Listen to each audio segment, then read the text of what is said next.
Turn off all of your, or silence all of your phones and other items. Are there any conflicts of interest of anything on the agenda this morning? Seeing none, there's no presentations and delegations. And I'm going to look to Councillor Rigby is going to move PW 51 2017, the report on Niagara Specialized Transit. Seconded by Councillor Marshall. Any discussion? Councillor Marshall.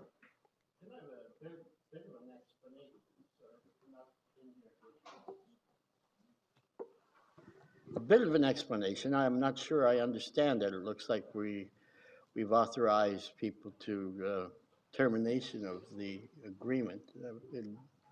Obviously, we have the ability to do that once they meet that test.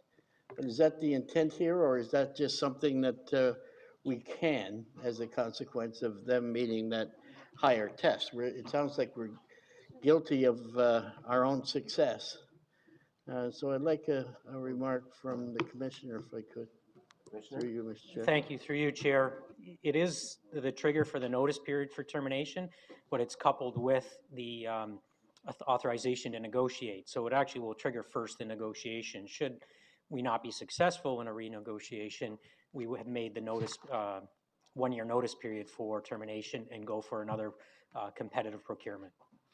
I see options include something like, I think we had 1,300 or 1,500 people to Hamilton, but we're not obliged to do that. But the thought of not providing that service is a difficult thought for me without having some dialogue with staff. Is that an appropriate way to deal with an issue like that? Just not do it? There was another one with the Niagara House or Niagara Health, and I'm not confident that that's going to work out either. You know, all our ambulances are there now. They're not really good at integrating with the region. Can you respond to that or remark on it? Through you, Chair, again, thank you. There's a variety of options that we're exploring, and there's still quite a bit of work yet to be done. And admittedly, some of them are not appealing at all. One of the alternatives that's actually suggested but not brought forward is we can terminate the service, and that seems very unlikely that it's going to happen. But we are going to consider further. In the case of Hamilton, it is not a service that we're required to provide, whereas the balance of the service is. But we have to reconcile our budget capacity with the attractiveness with the service. We have initiated discussions not only with Niagara Health System, but also our public health and community services to try and come up with a more effective way to manage the numbers that we're utilizing the service.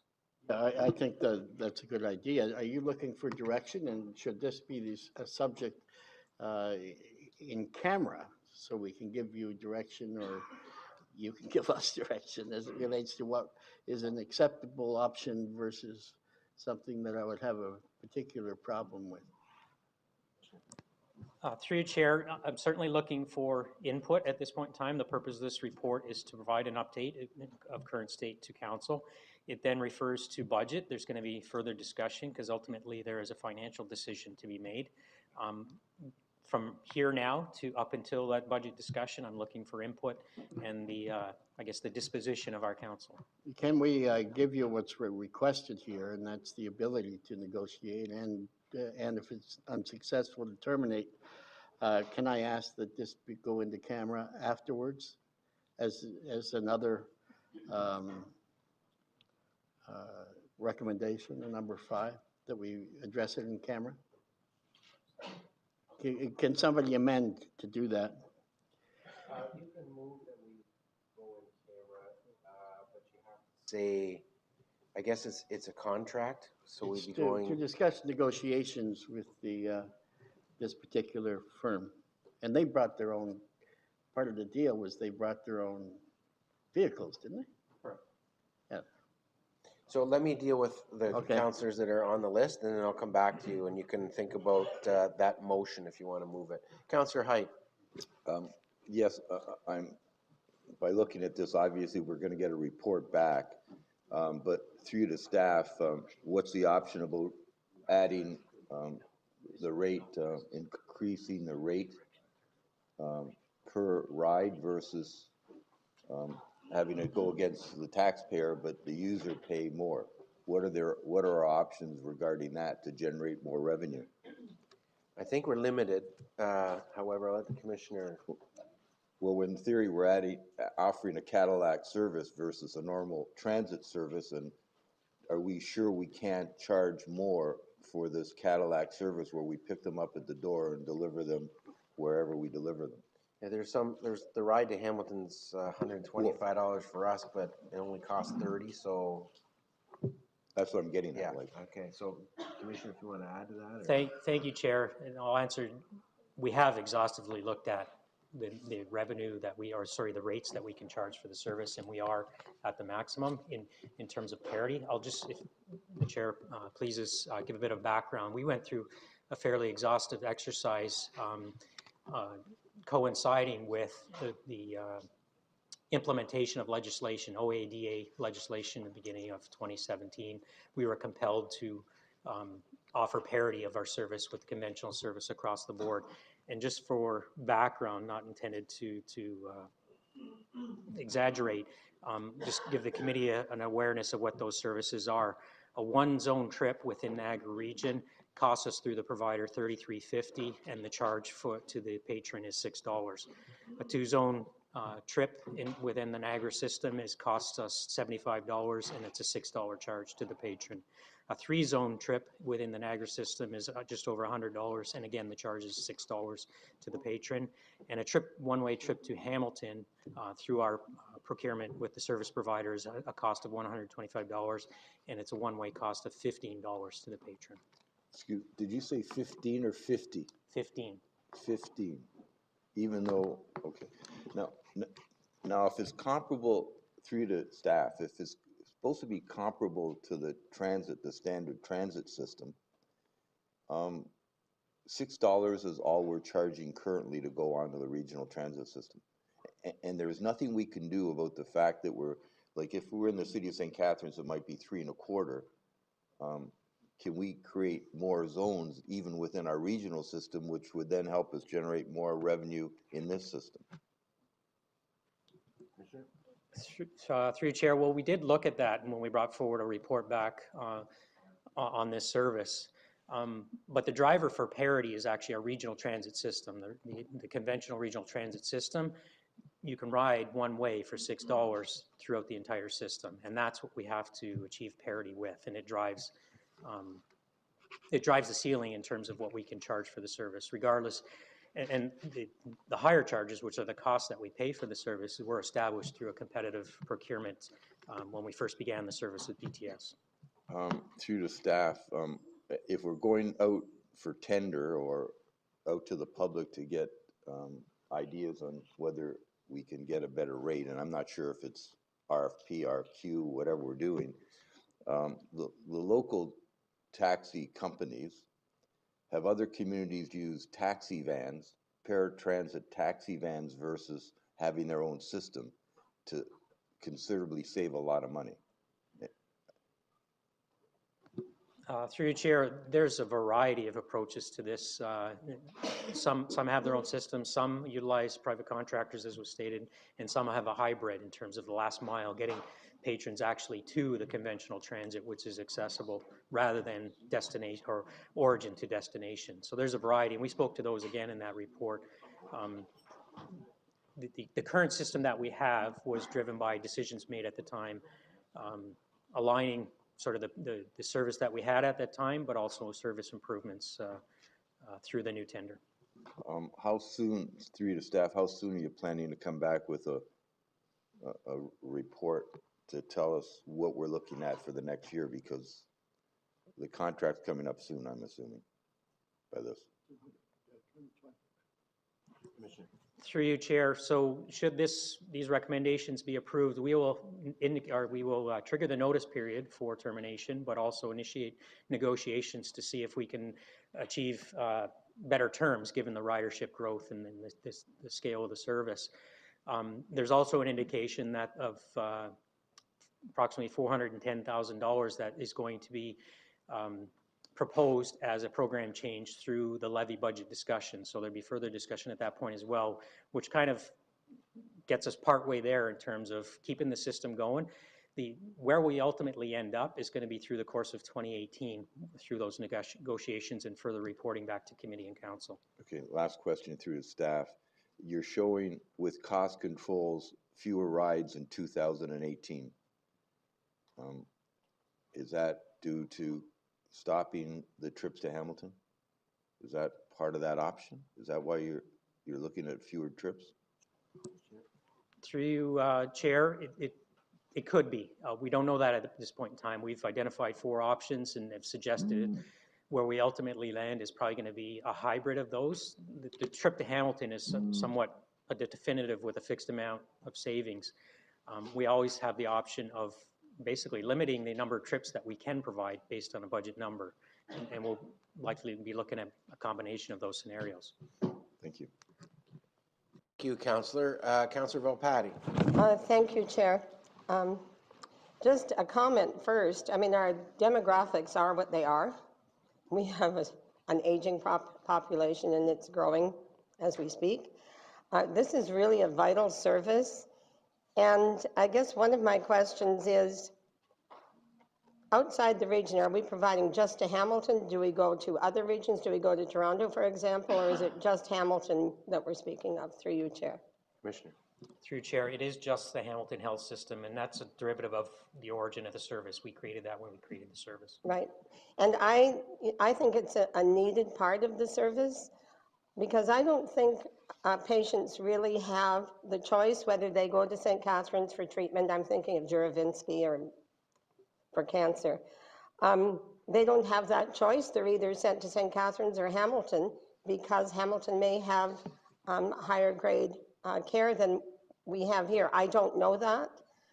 I do know that when someone applies for the service, staff conduct a personal interview.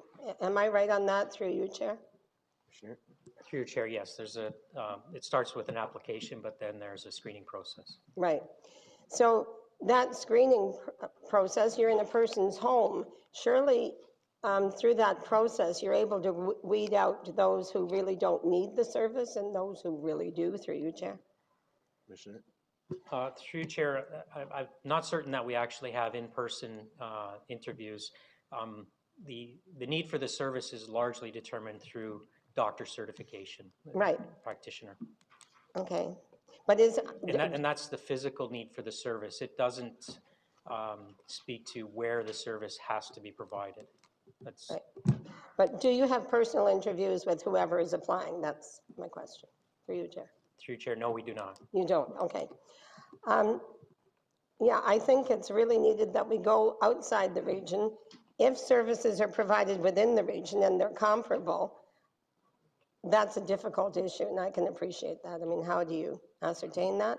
But someone who is going to a Hamilton hospital for treatment likely has a Hamilton doctor that they're seeing, or in some cases they do. So that's another reason why we should be able, I don't want to see this service cut. That's mine. Thank you, Chair. Thank you. Councillor Timms. Thank you, Mr. Chairman. On the in the report, the key facts here, it talks about the operating budget is forecast at 2.357 million, which is 57% or 859,000 over the existing operating budget. But staff is recommending 409,000 to the to budget deliberations, and that's about a 25% increase. So that's well over any guidance we offered or gave to any operation. And I just want to be clear that what we're saying here is 409,000 to the operating budget, and that would land right on the levy. Through you, Chair, yes, it would, but just to be clear, it's being presented to council as a program change. It's not within guidance. Right, so a program change is going to land on the budget. So I can see the argument for this one, but it's one of the reasons why I was opposed to voting to give 1.6 million to the provincial Niagara College, because we're going to have many program change or many demands on this budget, including 3 million from the police, and now 409,000 from this, and then 1.6 million giveaway to Niagara College. So we have to, I think, bear in mind, while we send these one at a time, we send to the budget deliberations, we're piling them up well over top of guidance. So we'll be supporting this recommendation, but I just want to point out that's one of the reasons I said no to the Niagara College 1.6 million. Because we've got our own things to look after. This one is one that fits within our jurisdiction. Niagara College does not. That's provincial, that's education. That's something we should, when we get to the considerations. You know, that's 1.6 million that we need to spend either here, or maybe some for the police, or maybe some for housing, because there's another housing initiative that's going to pile on top of program change well over guidance. So given that perspective, I expect to have that debate at budget. But this one seems to fit within our jurisdiction, so I'm going to support this at the moment. Thank you. Thank you, Councillor Timms. Councillor Petrowski. Thank you, Chair. Chair, what's the explanation on the bottom, if it hasn't been explained? How does ridership for any service go up 62% from a year before? It's not new, so is it just that more people are finding out about it? I think there's several reasons, Commissioner. Through Chair, there are several reasons. Awareness has certainly grown. Probably the most predominant reasons are fare parity, which I referenced earlier. We had to reduce our rates for this service, which made it more economical, as well as the tendering of the service in 2016 and the new service provider BTS network also involved, I think, significant routing and service delivery positive changes. So it was a combination of things. It's just a very attractive service financially as well as efficiently. Okay, thank you. So the follow-up to the fare parity comment, fare parity isn't mandated by law, is that correct? Through Chair, yes, it is, through OAD legislation. All right. With regards to the zone-to-zone, who makes the decision? Does the transit company just pick up the citizen makes the call where they want to go? And if so, why did we wait this long to give staff what I would consider obvious direction to direct the services to the home municipality automatically? Why would the citizen have any call on where they can go for delivery of services if they can get the same services within the same zone? Commissioner. Through Chair, again, consistent with the philosophy of parity, we cannot restrict. It is the prerogative of the patron to decide where they're going to go. They just have to book the appointment. Similar to our Niagara Regional Transit, for the same fair price, they can go anywhere in the region that they would like to go. Okay, but thanks, Chair. One of the options on page 5 is the efficiencies gained by redirecting these trips will result in costs reduced. So how can we redirect them if we don't have the choice? Commissioner. Through you, Chair, and that is the considerable work that needs to be done in collaboration with NHS to identify where we can reduce cross-zone trips if possible. The extent to which we can oblige a patron to do that is unknown, but I think limited at this point in time. But we can work with education and awareness with NHS to hopefully make service provision within home communities more attractive, which will have a local impact that would then drive the patrons to the local services within the municipalities. A lot of work to be done, and it's only now actually since the new contract with BTS Network that we actually have the statistics that we can analyze this and look at ways to improve. Previous service provider did not collect this information, therefore we didn't have the data to actually analyze. Okay, so Chair, could I just have an example from the Commissioner of a common, since the ridership is up so much, there must be a common example of where someone is seeking a different zone service that could otherwise be offered in the same zone. Is it, I live in St. Catharines, and I want to have I want to be moved to Niagara Falls because of Just a perceived better delivery of the service, the service professional? What's the driver there? Or could it be that they don't know they can get the service within their municipality, Chair? And if they do, then we should be saving money and somehow, I can't believe we can't redirect them, Chair. That's outrageous. It's outrageous we can't redirect a citizen to get the service in the same zone when that makes sense for anybody. Commissioner? Through you, Chair, that is precisely the business intelligence that we want to work with the NHS as well as our other departments to better understand. What we know just from our own statistics, that there are patrons that are going from Niagara Falls to St. Catharines for dialysis when that services are available in Niagara Falls. The reasons why is what we don't understand just yet, and it could have to do with where their practitioner is, their health practitioner. Again, we have to analyze all that, and if nothing else, educate, awareness, and encourage inter-municipal trips rather than cross-municipal. But it is actually dialysis services that are driving the greatest increase in ridership across our service. Okay, so by law, we can't force them to go within zone, that's correct, right? That's correct. But by law, we're allowed to educate them and then see if they'll change their mind? Education and awareness is something we do in all our lines of business. Okay, The extent to which we can deal directly with patrons, we're going to work on with NHS. okay. Now, obviously, one factor we're not aware of, what you're gonna look into, is this example of the Niagara Falls resident may also believe that their turnaround time through the St. Catharines system, including transportation, is quicker than in Niagara Falls, or the availability of the service, or do we know that now? Through Chair, we don't know that, and that's the conversations we want to have. And I just, if I could make a comment for background, what we have now is derivative of where we came from.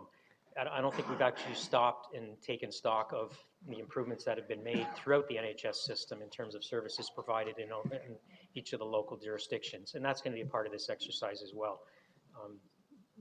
Perhaps there's a lack of awareness of the constituents at large, what services are provided within their own jurisdiction. Okay, thank you. And by law, we're not required to provide the Hamilton shuttle service? Correct. And what's the most common, we heard dialysis is a common thing here for Niagara. What's the most common motivation for going to Hamilton? It's for cancer-related services. And in the absence of providing it, what would be the alternatives? Can they get ambulance service, or I thought that we're still shuttle. I thought there those private contractor quasi-ambulance companies moving people around as well. Through you, Chair, and again, part of the intelligence we're trying to understand better is whether those services could be provided in, say, St. Catharines. But there are a number of private service providers, whether they're taxi cabs or ambulances, depending on the nature of the treatments that you require, that are available to everybody. Okay, so are the cancer services they're getting in Hamilton completely different than what's available in Niagara? We don't know. Through Chair, I can't speak intelligently to that. Okay, and also, is the nature of the vehicle something? I presume the vehicle that we're using to take them to Hamilton is not necessarily match the need of the patient or the citizen either, right? Because you don't need a specialized transit vehicle, or do you? Is it only for specialized transit people seeking cancer service, let's say, that would qualify for this, or can anybody get cancer delivery to Hamilton, let's say? Through Chair, it is only those that can demonstrate accessibility needs for this accessible service. Okay. It's not everybody. Are they registering, Chair? Do you have to be registered to qualify for NST? Like, is there a registration process, or could I call up after? There is a registration process, and it has to be substantiated by a practitioner documentation evidence. Okay, well, it sounds like we can't dodge any of these costs, but Chair, if the law is broke, and it obviously is, it's broke if we don't have some jurisdiction over where the services are being delivered. Then my question to you, Chair, is who's responsible for communicating that higher level problem if the law is saying that a citizen can pick wherever they want to go? So they're not restricted to keep dialysis in Niagara Falls if all things are considered equal. Who's gonna address that? I think in the report, that's part of the plan that staff's it's already started talking to the NHS about that. No, but I mean, the NHS has no control over the law, Chair. It's the province that has control over that law. And asking for the province to reflect some flexibility in that we can direct a patient to procure the services in their zone. So who'd do that? I don't think you can direct, but I think it's the NHS and the LIN that you have to talk to get their assistance with them pushing redirection. Okay, and the final thing that wasn't on the table here, there is an option, isn't there, through you to the Commissioner? We're at fare parity. One way to get our costs down is to increase the fare from $6 to $8, for example, for everybody, correct? Yeah, but we can't do that. That's the new legislation that came in last year that said we had to have fare parity. No, fare parity means NST is equal to regular transit. Right. We could bump everybody up to $8, Yes. correct? Do we know what the impact of that would be? Through Chair, not at hand. We could certainly, I think we have to look at that too, Chair. Maybe look at what's the elasticity on our costs of $1 raise, a $2 raise, and can we get that information? through Chair, I'd suggest that through the working group, the Niagara Regional Transportation Working Group, we'll consider what the implications of that might be, and the potential impact on the growing of that service. But yeah, we can look at that. How many trips are we dealing with, Chair, then, in conclusion on this? 18,000? For specialized? For specialized, yeah. Yes, correct. So even $2 would only be an extra 36,000 in revenue? Through Chair, sorry, what are you currently forecasting through the means described in the report is just under 26,000 trips for 2018. Okay, so a $2 increase would be about 50,000 bucks more, right? Okay, thank you. Thank you. Councillor Bentley.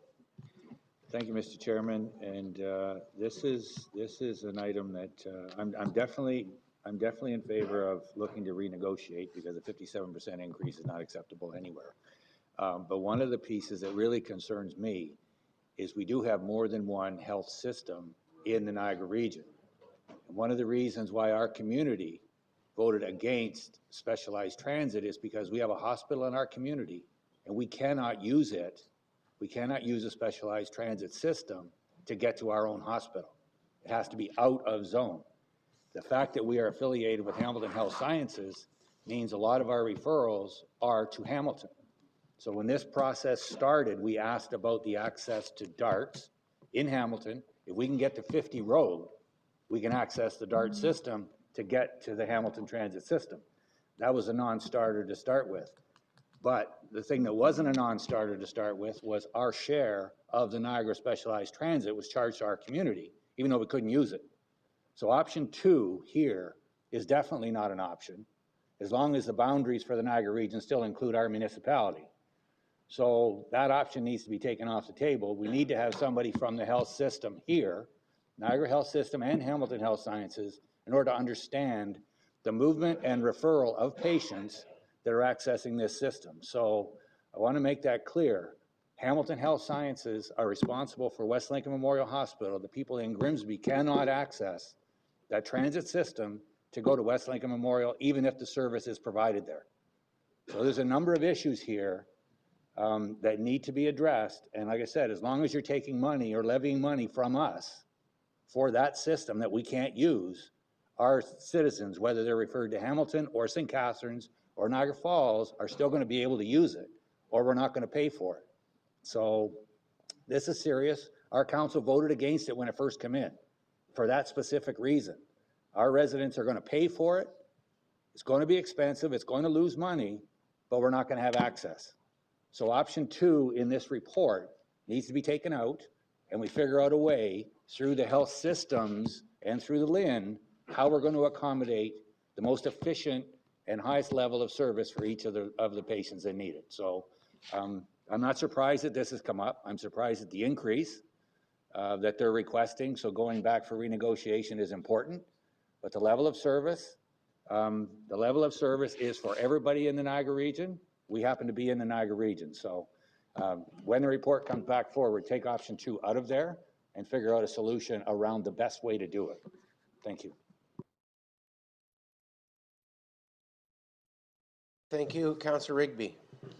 Thank you, Mr. Chair, and just going to the motion that we have in front of us, and what Councillor Marshall was talking about is that it come back to committee, and it would seem that in the option 2, which may be taken out as we go forward, that it indicates that the be authorized to renegotiate, but it is to come back and be approved by council, which I think might resolve Councillor Marshall's concern that we're going forward before the committee has another opportunity or council has an opportunity to say go forward with this or not, and what the options are. To Councillor Bentley's comments, I think the concern there is that it is the one community within the region that where hospitals are located that does not, as far as I know, does not provide specialized transit within its own community. St. Catharines Hospital, their City of St. Catharines Transit provides specialized transit. The same with Niagara Falls. Niagara Falls Transit provides transportation, specialized transit to its own citizens within the confines within the city limits, and as does Welland. So what Councillor Bentley is talking about is a very different issue, and we couldn't resolve it whenever we started this some time ago, but we need to work at that and see how that can be resolved in a way that allows for some type of transportation within it, whether it's having Grimsby create some kind of specialized transit within its own community, but with some financial assistance or adjustments or something that can be done. I think we have to be open to that when we go forward, when we're having these discussions, and perhaps that committee could be looking at that as well. Thank you, Mr. Chair. Thank you, Councillor Rigby. And Councillor Bentley, just having discussion up. Councillor Timms, can you give me a sec? Just Councillor Bentley, so we've had discussion with the CAO and the Commissioner about that option 2 is going to have to take into consideration, special consideration for Northwest Niagara municipalities and negotiate with the LHINs and the Hamilton Health Science Center, not just the Niagara Health System. Okay? Yes, thank you. Okay, thank you. Councillor Senzi. Thank you, Chair. Ever so briefly, because I think Councillor Petrosky and a number of other councillors have touched on this. It's really the absence of data that's in front of us that really allows us to make a fulsome decision. And what I mean by that is, if we're looking to renegotiate and remove a service from Hamilton, we don't know the destination of the trips. We don't know why they're being made.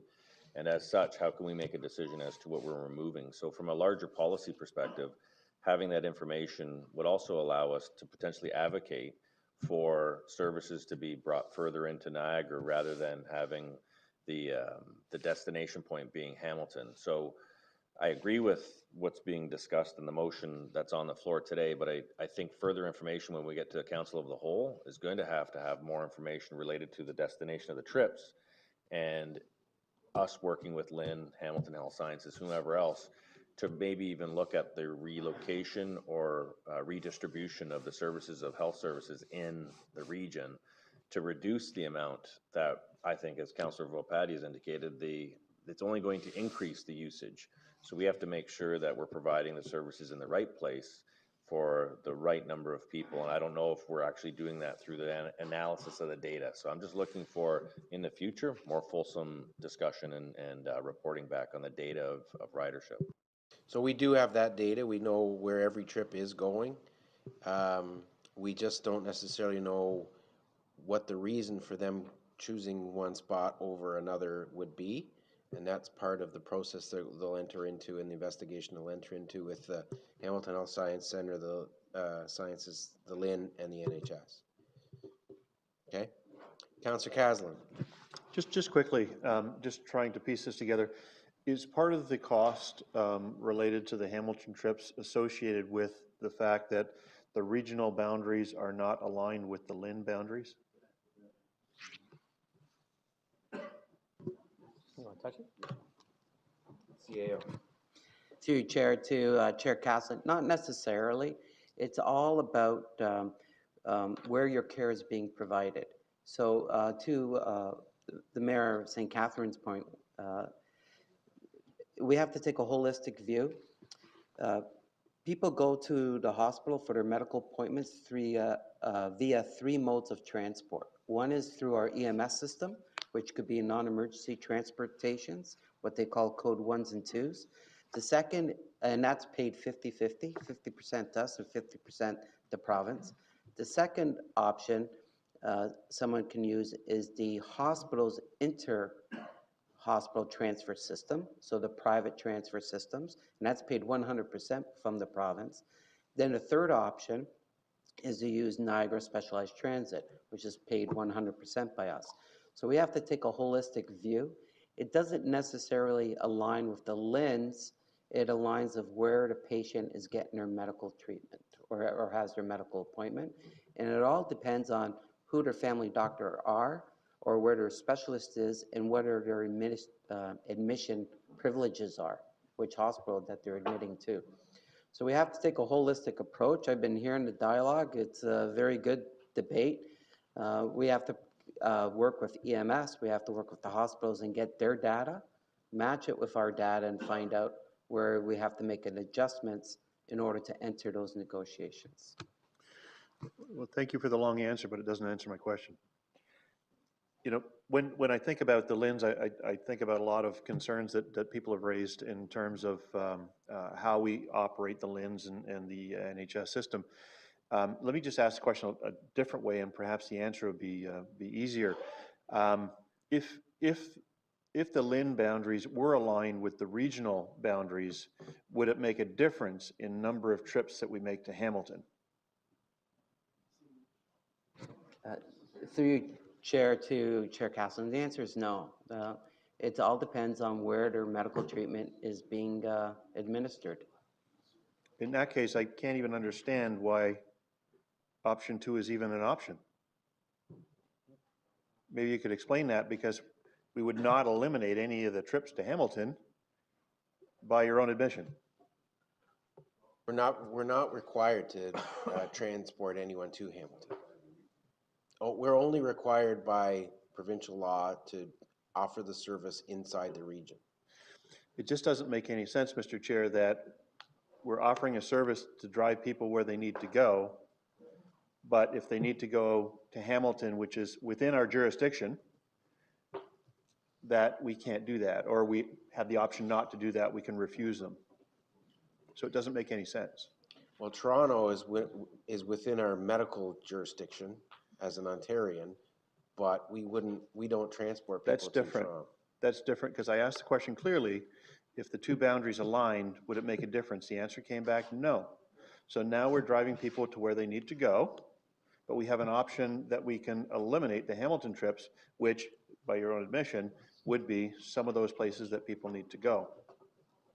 So I see some irony there.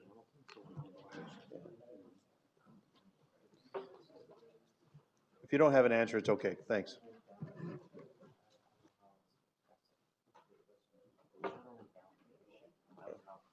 I don't know either.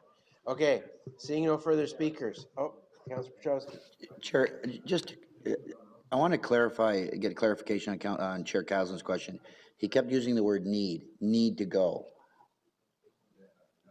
Are we transporting people to Hamilton because they need to go there for cancer services, or they want to because we still offer those services here? Can we get if maybe the CAO knows, does the CAO know on the surface, do we offer the cancer services that are analogous, similar to the services being offered in Hamilton, but perception might be Councilor Palpatty says Jaravinsky, I want to go to Jaravinsky, so, but is it a need or a want that takes these people to Hamilton? They would say it's a need because their doctor and they're getting cancer services at Juravinsky. They could get treated in St. Catharines, but they have their doctor there, and so they want to go to that hospital to get treated. We are not required to transport anybody anywhere beyond the Niagara region borders, so we've chosen to go above and beyond what we're required. So the question is, Chair, if we withdrew the Hamilton service, our citizens would still get the same service, for example, cancer treatment, would still get cancer treatment within our region. Not all, because some cancer services are not available in Niagara that are available in Hamilton. Some? But some. Okay, thank you. Point of order, Mr. Chair. Councillor Joyner on a point of order. Since we have the Chief Medical Officer of Health in the audience, can we get her to answer that question as to what services are provided by the St. Catharines General Hospital in Cancer and the Juravinsky, please? No way, she's retired, she's out of the picture. Dr. Yeager, if you'd want to participate in the conversation, we would appreciate it.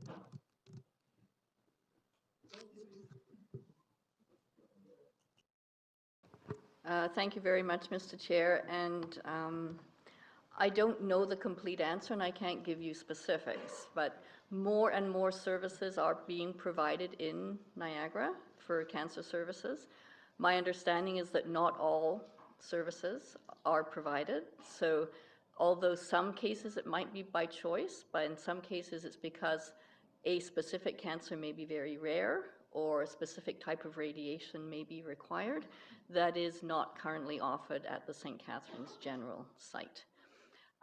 Having said that, the chair of this committee, Councillor Maves, is correct in that there are sort of two aspects to this question that I see. What is one required to do by law under the disabilities provision, and what does one do as a gesture of support for one's citizens who have specific requirements in this area.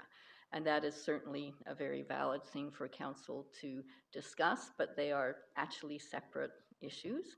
Prior to any form of intermunicipal transit, and all patients used to have to leave Niagara for their cancer treatment, which was a significant problem and burden.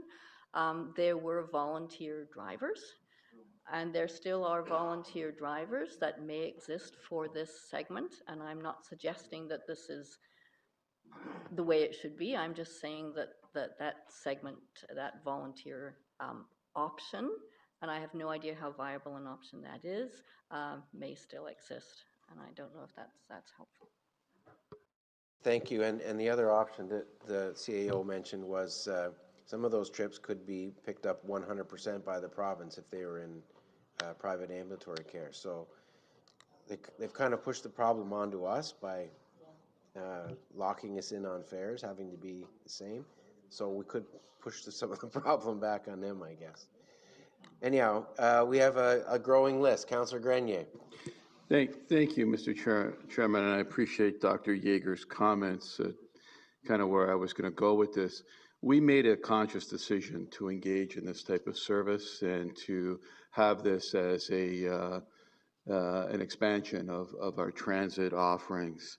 I believe it's a sound public policy and a necessary one, considering that we believe that nobody should be left behind and that transit is there for those that need alternatives to their own personal vehicles. I do resent, though, that the delivery of what has become a healthcare treatment issue is being transferred insidiously down to the property tax levy for us to actually try to wedge what is a transit policy into the healthcare system. I think we need to broaden the scope of our conversation and our policy development. The idea of the $400,000, I think, should be secondary at this point, and the primary thing should be, how do we actually send the healthcare system a bill to make this service work. And I believe, because I was there at the MOU table with AMO, I actually can't repeat some of the words I used with the minister at the time, that many small towns would have to vacate this business if there was not consideration given to the implementation of the AODA as it went to specialized transit. The selective price discrimination has now been eliminated, and we're trapped now with that fare box problem that we have that's manifesting with our budget exceeding the budget. So my hope is, through direction of staff, that we find another way to fund this, keep it going, and the idea is to whatever provider we choose to use, perhaps spending a bit of time in Welland watching how HandyTrans works, might get an idea of how to do it cost efficiently. We've been at it for 20 years, and our cost per ride is about 20% of the cost that we're being billed for. But nevertheless, the idea is that there might be an opportunity for us to have the same published fare, but only collect from that rider something that's discounted and have the remaining amount be covered by truly the healthcare system and provincial funding. So I hope that provides some direction. I don't really want to amend this motion or talk about it in any way until, as Mayor Senzak rightly pointed out, there's more data. But I was just hoping to change the channel a little bit and that we would move forward on a different tact and how we would move forward. I don't see that there's a great deal of urgency about this tomorrow, but we do need to resolve this in the next 60 or 90 days.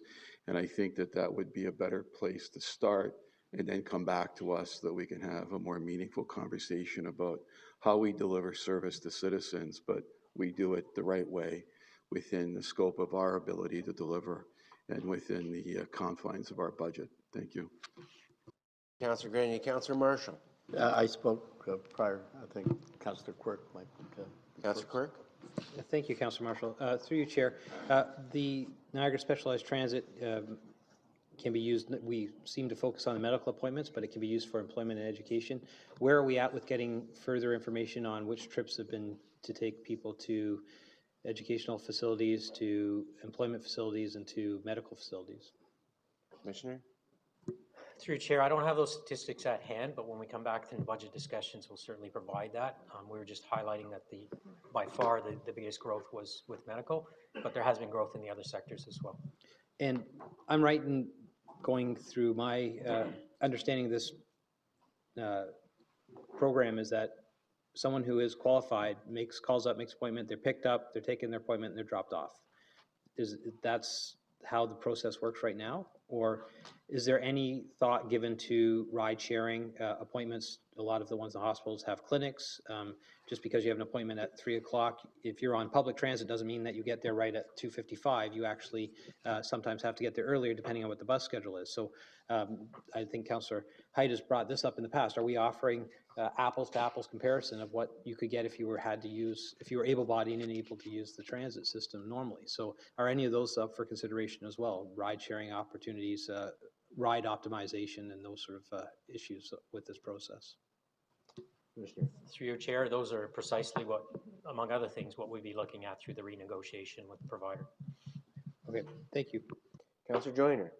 Thank you, Mr. Chair. I've been waiting to hear everybody's comments. Just would like to go last simply because I sit on the Accessibility Committee. I'm the liaison from regional councils to the Accessibility Committee. So I appreciate the comments that Councillor Quirk made in the fact that these are just not medical appointments. These are for other appointments too as well for people with accessibility. So it deals with the AOD compliance that the Niagara region must commit to. I would like to just say that when we get down to negotiating, I understand we won't be part of the negotiations, but as part of the talks of this whole entire system, can we not have Mr. Steve Murphy there as part of these talks? Can we not have the chair of the Accessibility Committee? And I myself would like to be a part of these conversations too going forward to better understand this whole entire service and just the things that we are facing with providing this service here in Niagara.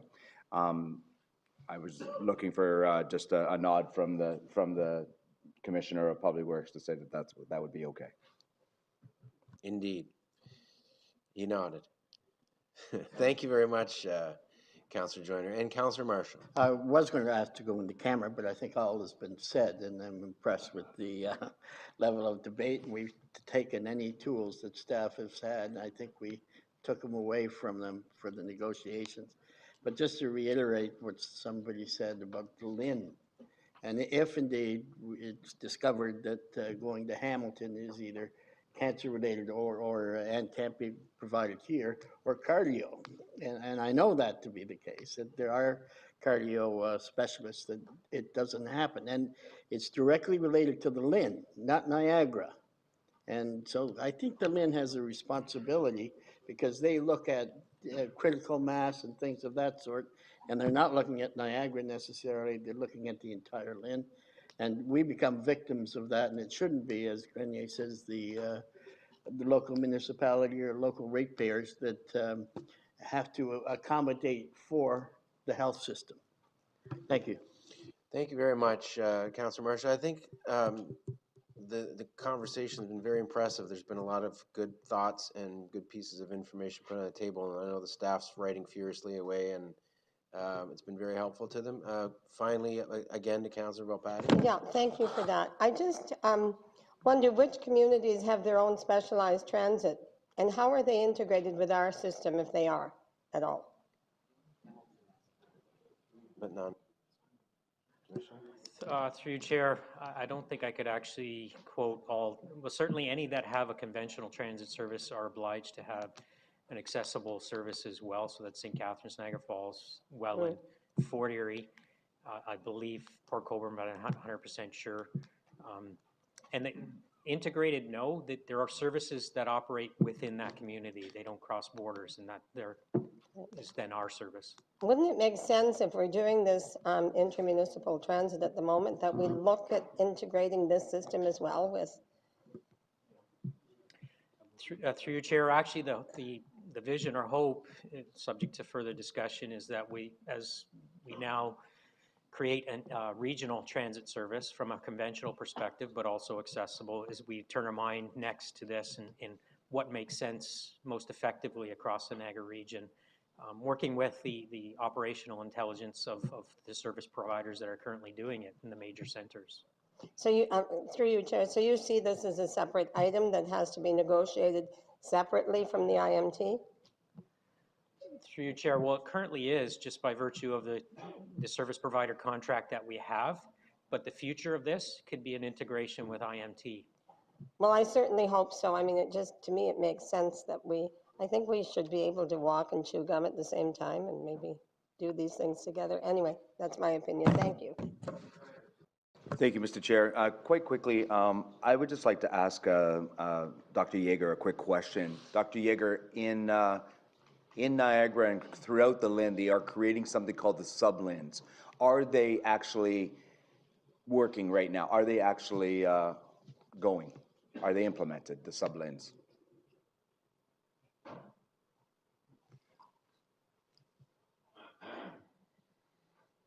Through you, Mr. Chair, and thank you, Councillor Joyner, for the question. So the answer to your question is yes, but I need to say that the creation of a sub-LIN is really specifically with respect to organization of primary care and ancillary healthcare services.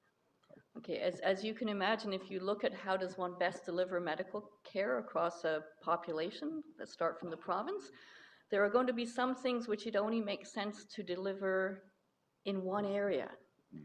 Pediatric cardiac surgery, for example, or perhaps one or two. Very, very specialized, not that many patients need it. And you need people do things well when they do them frequently, right? So you need doctors to do that who do a certain number of those. So there's a certain base population that support that. So there are some things which are provincial. There are some things which are LIN, for better or for worse, this is what we have, LIN delivered, slightly less. They happen more frequently, but still not that frequently, right? So, and that is the case for some of these oncological cancer pieces that we might be referring. There's probably some things which always require a certain level of specialized activity, which are not going to be delivered in my hometown necessarily. but they're delivered on a Lynn-wide basis. Then there are some things which we think should be delivered in every neighborhood. Diabetic foot care, physiotherapy, home services for wounds, lots of things which should be everywhere. It's really that type of activity that the sub-Lynn or the sub-region delivery is designed to. It's not really designed to be looking at delivery of specialized cancer or cardiac, as you refer. There are many other types of specialized care apart from just for cancer. That's a Lynn-wide decision and would not be made. That having been said, it is the job of the local anchor tables to be hearing from all of the partners that are around there, what are the gaps, and to feed that up to the Lynn and say, you know what, we might need this, right? We're seeing more of that. So thank you for that clarification. It's clearer than mud right now. So my question to you is, should we be involving the Lynn and the sub-Lynns, or should we just be sticking with one or the other at this point? So I think it depends on what your question is from a transit standpoint, right? So if, as we've heard, was mostly about transporting to Hamilton, that is a Lynn question. If, as time goes by, we have concerns about whether dialysis is offered in St. Catharines and Welland and not somewhere else, or whether patients are seemingly being assigned to either St. Catharines and or Welland, that could well be an issue that would bring to the sub-region anchor table. Which goes back into my next question. So that in Niagara, we have two sub-Lynns. We have the sub-Lynn for Niagara, and then we have another sub-Lynn for West Niagara, for West Lincoln, Correct. Grimsby, and Lincoln. Yes. And then we have another sub-Lynn, which is in Hamilton. Now, the residents of West Niagara who belong to West Lincoln Memorial Hospital, their family clinics tend to send people west to Hamilton. So in my recollection, the way I look at it is that I believe that in order to tackle this problem, and as Mayor Bentley talks about, the involvement with, whether or not West Niagara is involved with NST, I believe that we should have both sub-Lynns and Lynns at the table. But I'm looking to you for clarification if my way of thinking. So actually at your NST table, you're recommending the presence of sub-Lynn. Yes. I think it's not, if you're asking me my opinion, I'm not usually, I think it's not unreasonable to ask for, and it is actually the same Lynn representative, Vanessa LeVay, to be present at those discussions. Okay, thank you. So, Mr. Chair, I am a little bit confused right now. I came into the meeting a little late, and I was walking into something that could be potentially talked about and moved by Councilor Marshall in a referral. Are we accepting this, or are we looking for a deferral until such time as we come back with more data? I think the steps that they're asking you to take are contractual. They help the staff on a contractual basis with their provider, but they're basically going forward to take into consideration everything that's been here today to try to fix the system. And this just helps them work with the provider on fixing the system. Okay. Okay. So referral is not in order at this time. Thank you. Okay, thank you very much, committee, for an excellent discussion. All those in favor? Opposed? That's carried. Items for information. Can I get a mover and seconder for PWC 45-2017, which is a Metrolinx draft 2041 regional transportation plan that will be on the agenda for consideration tomorrow at planning, but it's here for information today. Moved by Councillor Timms, seconded by Councillor Rigby. Any discussion? Councillor Timms. Thank you, Mr. Chairman. I appreciate that this memo and the attached report to planning for tomorrow is at our meeting today. There's a lot of public works involved in this, and given the traffic patterns on regional roads as a result of the planning for these stations. I wonder if Mr. Tripp could give us a couple of why it's relevant here. I'm thinking St. Paul Street, the St. Paul Street Bridge over the railway, and the regional road traffic patterns that are going to shift around just the St. Catharines road network at the St. Catherine's hub. Commissioner? Through Chair, thank you for the question. And I'll give a bit of background as it was given to me by Commissioner Mastacci as well. So this particular update with respect to the regional transportation plan for Metrolinx, it was the expectation, and I could be wrong, but his recollection is it actually came from you, Councillor Timms, that when it was previously discussed at Planning Committee, it would come back to Planning Committee for an update. We had this dialogue when we were finalizing this report. I would agree that everything Metrolinx is transportation. I see a natural fit with Public Works as we go forward, respecting the decision or the expectation of the Planning Committee previously.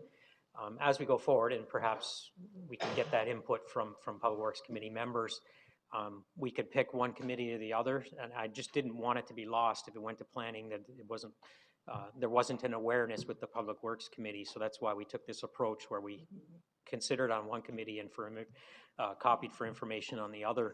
We can continue with that, or council or committee could give direction in terms of where they would prefer to have the dialogue. There are both Public Works and planning implications and considerations for just about whether it's land use or whether it's transportation. There's inherent overlap. And I'm okay with what we came up for today's meeting, or council could provide direction on what they'd like to see going forward.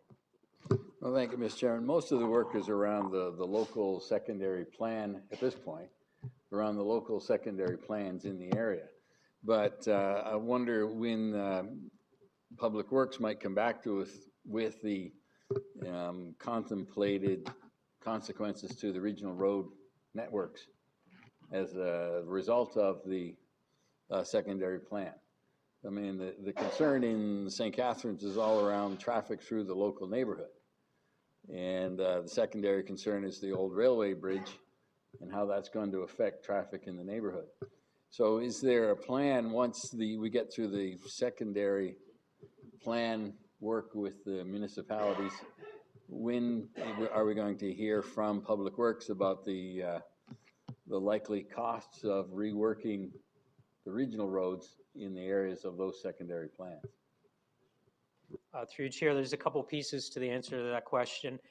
So yes, the predominantly planning function of the secondary plan is coming to conclusion through the end of this year and just slightly into the beginning of next year. That'll actually be facilitated through not only regional planning departments, but also through the local planning and councils as well. It is anticipated by myself that then, as a result of the land use that is established through that secondary plan, that work includes traffic analysis, but then we're going to take it the next step further. So committee will recall through Mr. Robinson, we did an update on the GO implementation office, and it referenced the work that was done through the secondary, the hub and station study and secondary planning work, just as a very high level update. I anticipate early in the new year that we'd be coming back with a more fulsome update in terms of what then now translates into a more detailed traffic analysis, and then finally the capital works that will be the outcome of that or projected from that. There are certain initiatives that are already underway and have been on the books for some time. One was referenced, the St. Paul overpass over the rail tracks. That's part of our capital budget deliberations initiative that was previously identified. But that will then be coordinated with the neighborhood picture around the stations and the transportation implications. So long answer, but early in 2018, we'll be looking at a more fulsome update through Public Works, which will be predominantly a transportation flavor.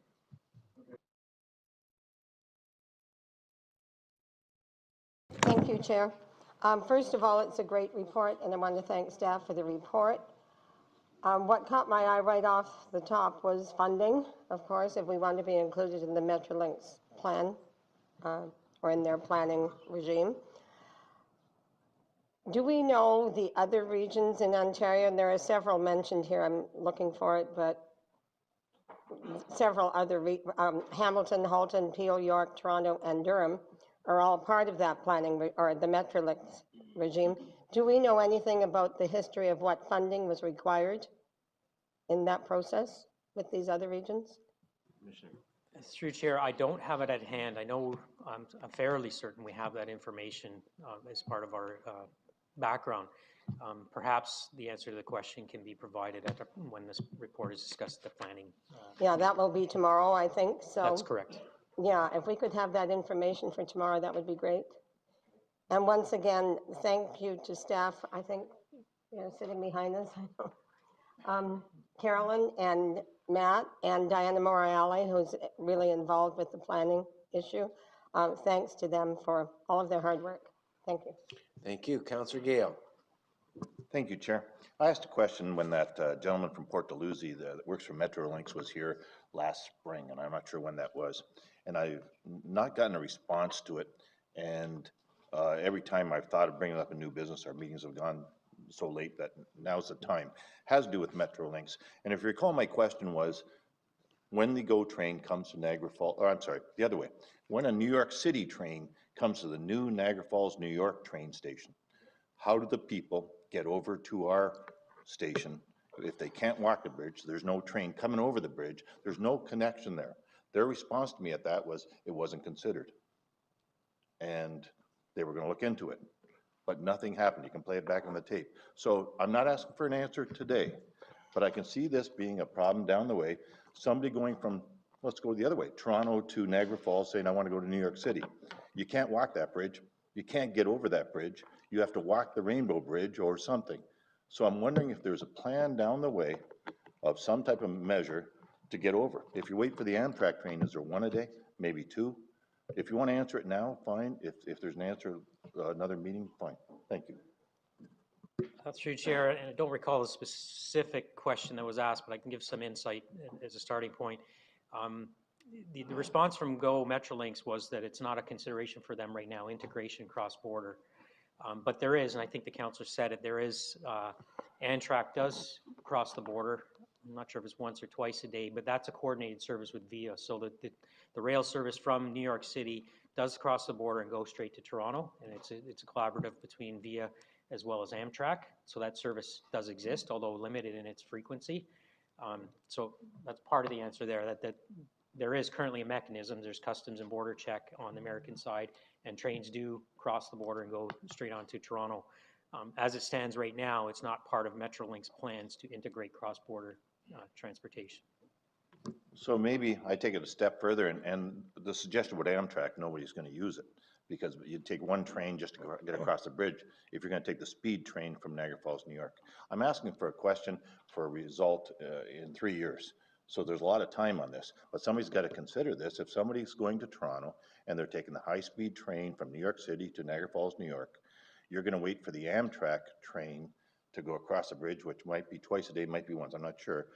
And how many GO trains are we going to have coming down? Realistically, is somebody going to sit by our Bridge Street station for 3 hours waiting for a train to come across? I think that somebody's got to consider this, not today, but down the way. And I asked the question in the springtime, and I haven't had a result. So, Chair, if the mayor's here from Niagara Falls, I just want to put that out there, that somebody's thinking about this. Because high-speed train to Niagara Falls, New York, you know, you're not going to go to Toronto then, and vice versa. I think it cuts back on business. So if somebody can consider this down the way, and I can get an answer in 6 months on it, fine, but I haven't had anything in the 4 months since then. Thank you. Thank you, Mr. Chairman, and certainly am supportive of the recommendations that are here. And just to update everyone, we had Metrolinx at our council chamber last night. And I think this is very important that the Niagara region is still heavily involved with Metrolinx, because of the information they presented last night was slightly different than what we had been expecting. And we asked whether that was a draft or not. They're going out for public input. I said, well, I don't see draft on there.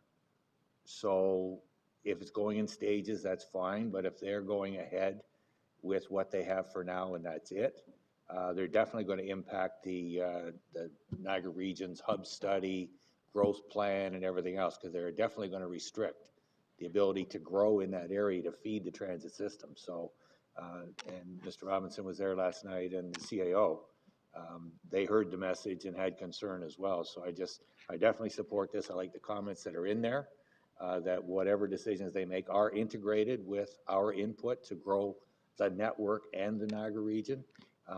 So I didn't want that to get lost in the shuffle. They're going out for public consultation in a short period of time, including next week or the week after. And they don't have draft on any of the information that they're presenting, which I found a bit concerning, just for myself, but I think my council was a little concerned with it as well, because the work that the region's been doing from a planning perspective and a transit or traffic perspective doesn't necessarily align with what was presented last night. So we definitely have concerns that it'll have a negative impact on the Niagara region, and we want to make sure that our voice is heard there. So I definitely support the recommendations here. Thank you. Seeing no further speakers, all those in favor of receiving the report? Opposed, if any? Thank you very much. Last item is CWCD 405-2017, the Safe Drinking Water Act Standard of Care Training Update. We are having a session after the Public Works meeting in the evening from 6 to 9, in the next Public Works meeting, November 28th. And I've asked the staff to send out the calendar thing so we can all get it and push accept and get it put into our calendars, which I think was part of the issues last time. And so they're going to do that, and they're also going to approach the municipal councillors the same ways to invite them to attend. Councillor Grenier? Okay, thank you. Moved by Councillor Grenier, second by Councillor Luciani. All those in favor? I have a question. Oh, sorry, Councillor Volpatti. Will that, the 6 to 9 episode, will that be streamed so that we can watch it if we can't make it? Good, okay. Thank you.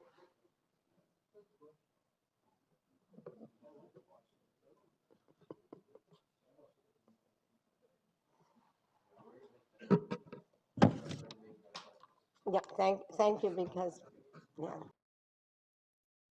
Thank you, Mr. Chairman. And my understanding is that there is a expectation that at one time during your term that councillors will go through this to meet our duty of care obligations. So perhaps those that have yet to complete that time could be reminded that there is a sort of obligation to actually go to one of them.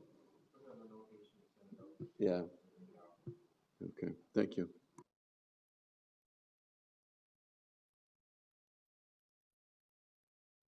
Other business? Councillor Petrowski. Thank you, Chair. Could the Commissioner respond to this question? Is there, I might have missed the report on it if it happened at Waste Management. Is there any contemplation by Public Works to do a pilot before the end of this term in any part of Niagara region to do waste collection on an every other week basis versus every week basis? Through Chair, no, there's no contemplation of that at the moment. Okay, thank you. That's it. Thank you. There is no.